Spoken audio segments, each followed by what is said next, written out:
Hello, and welcome to this week's episode of Bolt Action Reloading. In today's video, we're going to be going a little bit deeper in the load development with our Thompson Center Compass and 300 Winchester Magnum. We're going to be looking at cartridge overall length with the 220 grain nozzler custom competition, and also the 220 grain Sierra Match King loaded with Hodgkin H1000. Stick around. Welcome back to the channel. If this is your first time here and you'd like to see how I and the rest of me here make our group smaller, start now by subscribing to the channel and hitting the bell icon. That way you get notified when I post new videos and you won't miss anything. In this week's episode, we're really going to try and shrink our groups with our 300 Winchester Magnum, get them back down to something decent. Now in the last 300 Win Mag video we actually published some curves with H1000 and the 220 grain nozzler custom competition. In that video, we searched for a velocity node that we would hopefully be able to take and use when we do our cartridge overall length testing to make our velocity consistent and hopefully our loads more precise. We're going to go over some other things that we did to try and improve our load development before we get to our load testing, show you a little bit of shooting from that video, show you guys all the groups and all the data we collected on this week's testing. Guys, something important that I forget to go over half the time is our test platform for today. This is a Thompson Center Compass chambered in 300 Winchester Magnum. This is a Boyds Pro Varmint Stock and actually has a trigger modified with an MCARBO trigger kit. The brake that we're using is the M4-72 Severe Duty brake in 308. Our scope is a SWFA fixed 16 power. All of our velocity measurements will be taken with a MagnaSpeed V3 chronograph. We've actually upgraded our scope rings to some Seekins Precision 30mm scope rings, as well as obviously a bubble level. Guys, I'm really not sure where to start, so we're going to go through it the best we can, and hopefully everything will be as clear as can be. Talking about our last 300 Win Mag video, if you've watched our videos before, and if you haven't, I'll put a card up so you can go back and watch them if you so desire. We were loading all semi-spec ammunition 3.34 inches or less primarily, trying to see where we could get our rifle to shoot. We did some testing, and I put it out in our last video. I'll put the chart up on the screen so you guys can look at it. These are the 5 projectiles that we've been working with so far. And you can see there is a significant distance to the lands with most of these projectiles. And in this week's video, we're going to move those much closer to the lands and see if we can get our groups to be much smaller. Now for the bullets that we had tried before, only the 150 grain Hornady soft points really put any groups together that were worth showing, and frankly, that's just not the bullet that I want to shoot in my 300 Winchester Magnum. We'd certainly like to have a much better ballistic coefficient, much heavier projectile, so we can shoot this thing out a little further at distance. So obviously our 2 projectiles we're talking about today are the 220 grain nozzler custom competition, as well as the same 220 grain Sierra Match King. Both these tests are going to be essentially the same. However, the brass we're using is a little bit different. For all of today's testing, we've actually taken some previously fired factory ammunition, reused their cases, and we're putting each one in their own separate head stamp. So for today's testing, the nozzler custom competition will be residing in Winchester brass, and the 220 grain Sierra Match Kings will be loaded in Remington brass. Obviously these bullets are slightly different, though essentially we're going to have it start at the theoretical same dimensions when we're referencing our lands. We're going to be starting at 10 thousandths off the lands and shooting 10, 20, 30, 40, and 50 thousandths off the lands in mostly 3-shot groups. You can start making fun of me now. I'm really not a fan of 3-shot groups, so I would much rather shoot 5. But this is the brass that I had available to run this test. We really just wanted to get a feeling for if we were going to be able to shoot a group with those projectiles loaded a little bit closer to the lands. If you've been following along with the Johnny's Reloading Bench series, you'll know that he has certainly mentioned that there's no shortage of people complaining about 300 Winchester Magnum brass. And today, I'm not going to say any different. Especially the brass we've gotten from our factory ammo, I really haven't been impressed. And so today, we're going all out with case preparation. Both of these separate head stamps of brass are all going to be full-length size, pushing back the shoulder 3 to 4 thousandths. We've actually neck turned all of the brass, uniformed all of the primer pockets, deburred the flash holes. Basically anything to improve this factory brass is what we are going to do to ensure that our testing would be as productive as possible. So the load that we picked today we actually got from our last video, which was our H1000 video that we actually shot in ADG brass. Now since the head stamp of brass was going to throw a variable in here that I was hoping to be able to compensate for, I'll just tell you out of the gate, it did not work the way I'd hoped. Not saying that all of our data is garbage, but we just didn't hit the target velocity I thought we would. Quick Load has let me down. I'll be happy to tell you it's probably my fault. I just bought a copy of Quick Load, trying to understand it, and thought I was going to be effective today, and it just didn't work out, but let me explain a little bit more. Looking at our velocity chart from our last 300 Win Mag video, you'll see that the actual node that we're talking about trying to hit is right at 75.3 grains of H1000. The target velocity from our ADG brass was 2799 feet per second, so basically we're just going to call that 2800, and that's what we were really shooting for. However, important to note for this range of testing, the ADG brass, as well as our SIG that we're not going to be even talking about today, actually measured basically the same identical case volume of about 90.65 grains of water. However, both the Winchester and Remington had slightly different case volumes, with the Winchester coming in at 91.7 grains of water, and the Remington at 91.3 grains of water.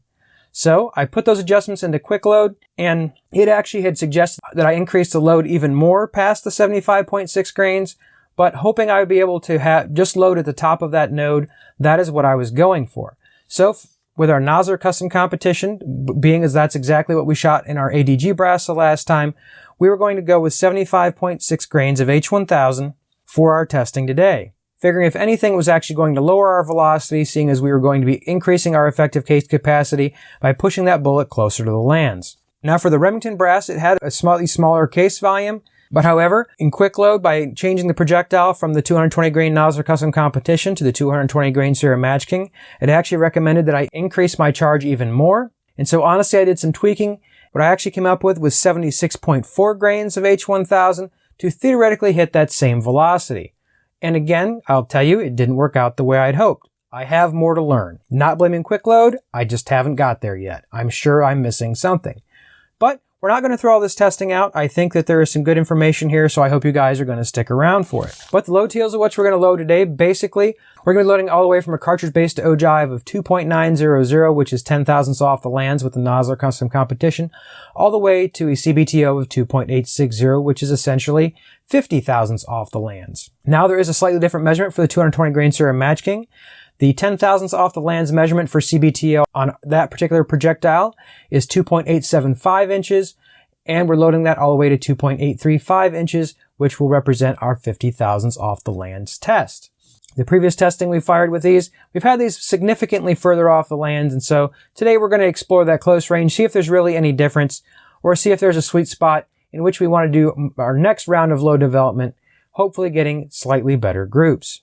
For the load details today, obviously we're using our Fed 215M large rifle Magnum primers. And since we've really pulled all the stops out in our load development, we used our Hornady neck turner to turn all of our brass, got it to a consistent neck thickness. Honestly, I probably should have recorded that just so you guys could get a feeling of exactly how much material and how uneven these cases were, because I was really surprised as I was going through exactly how bad the neck consistency on this particular brass was. I did end up turning our SIG brass. It was significantly better than this, but I figured we would do it all at the same time. So the only 300 Win Mag brass I'm going to have left that hasn't had their neck turn yet is the ADG brass. But we'll get into that after a while. So guys, before I go into the group data, I'll actually show you the shooting. I know some of you guys have liked to see this. I will tell you that it started raining in the middle of my range session, so I had to go out and fetch the camera that I brought because the camera that I brought was not waterproof. So I'll put the footage on that I have, and then we'll come back and talk about our groups.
So guys, you'll see the only 4-shot group was actually 220 Nosler Custom Competition that was seated 10 thousandths off the land. That 4-shot group ended up being a 0.903 MOA group.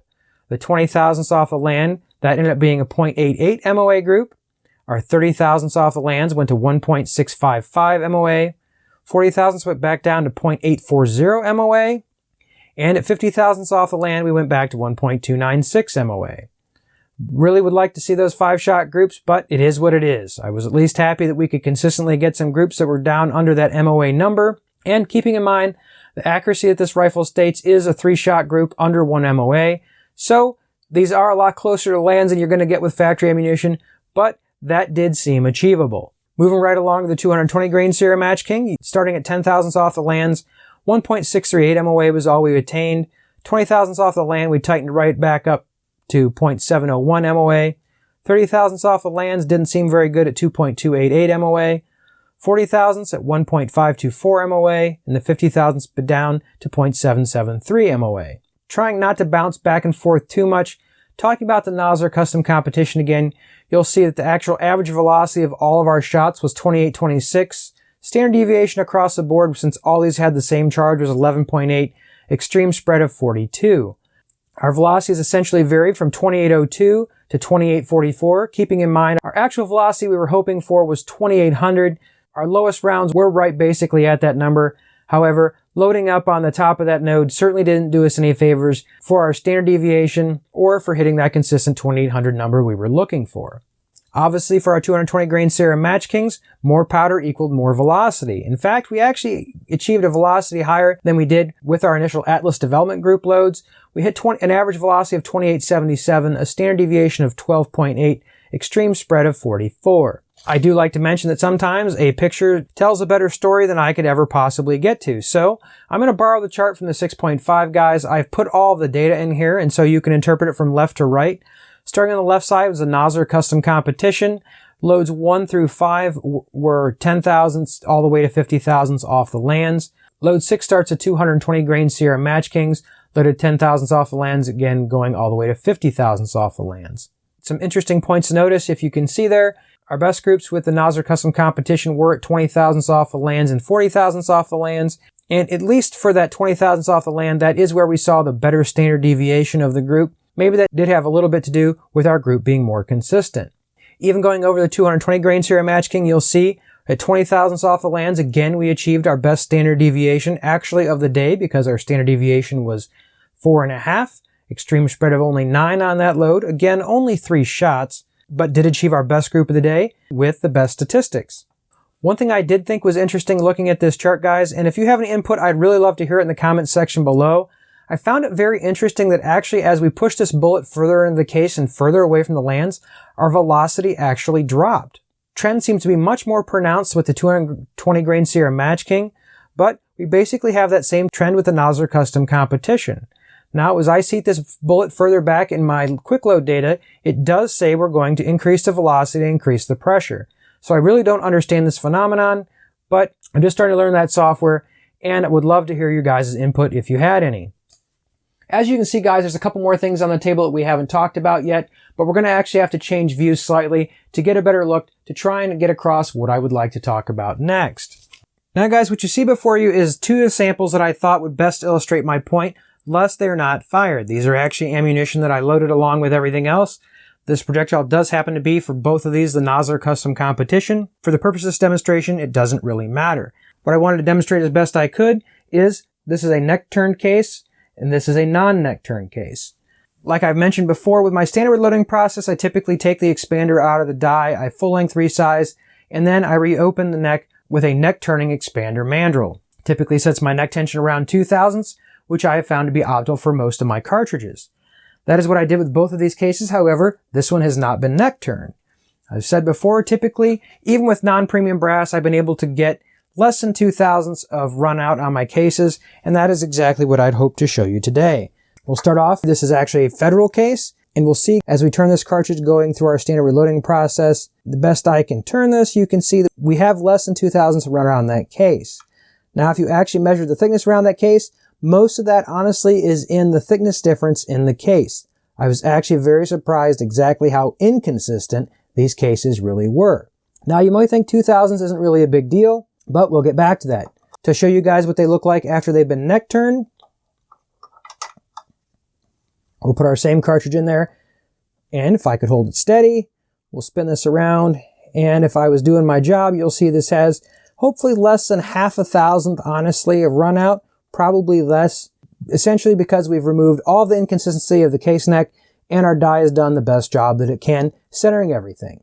Now you guys might think, well, we know what's 1/1000th of run out. Well, where we need to really look at it is on the projectile.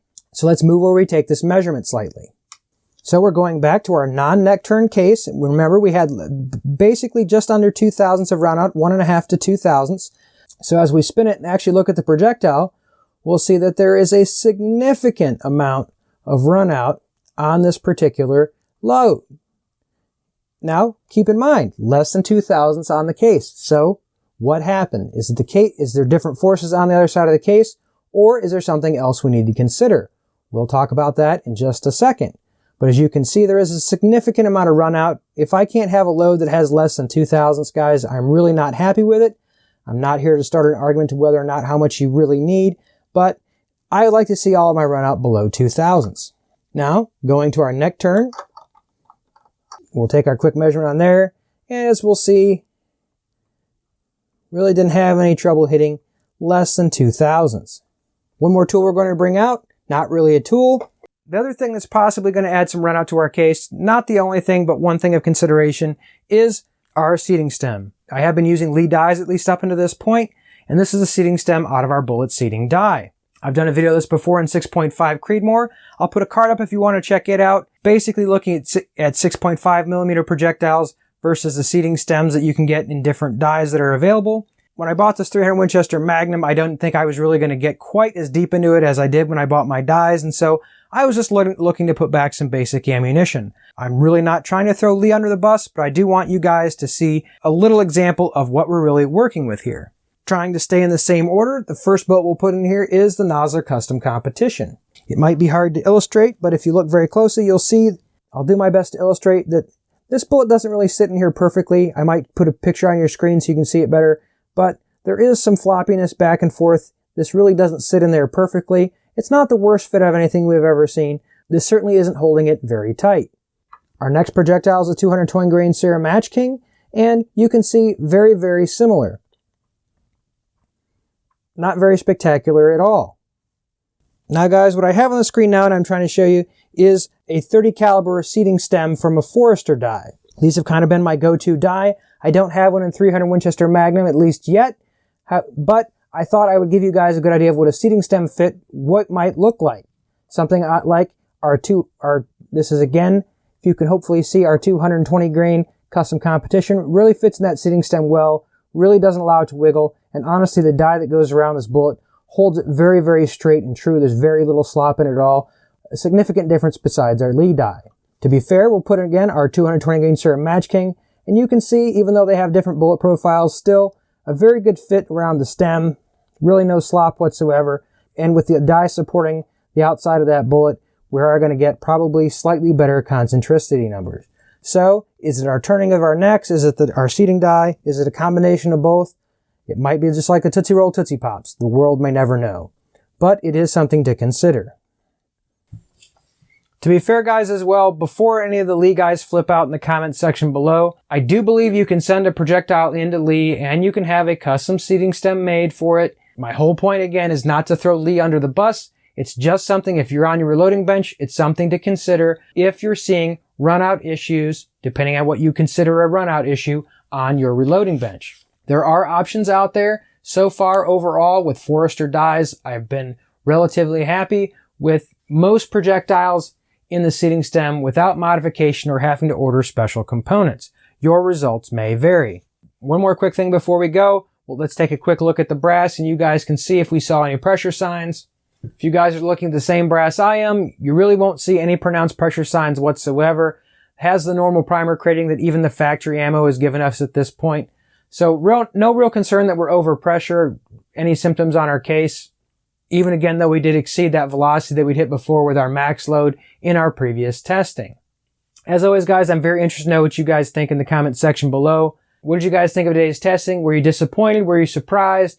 Is this about what you thought it was going to happen? Overall, today's testing, I think, showed progress. We did get that stated less than 1 MOA, 3-shot group at 100 yards that they'd promised, though obviously we've made some serious modifications to the rifle to attain that. But everyone's entitled to their opinion, at least I think so. Anyway, even if you guys aren't interested in 300 Winchester Magnum, I hope you enjoyed today's video. If you have any comments or questions on the video, please put those in the comments section below. If you're interested in this 300 Winchester Magnum project and you're not subscribed to the channel, hit that subscribe button, turn the bell notification on so you get to see next week's video, and until then, stay safe in small groups.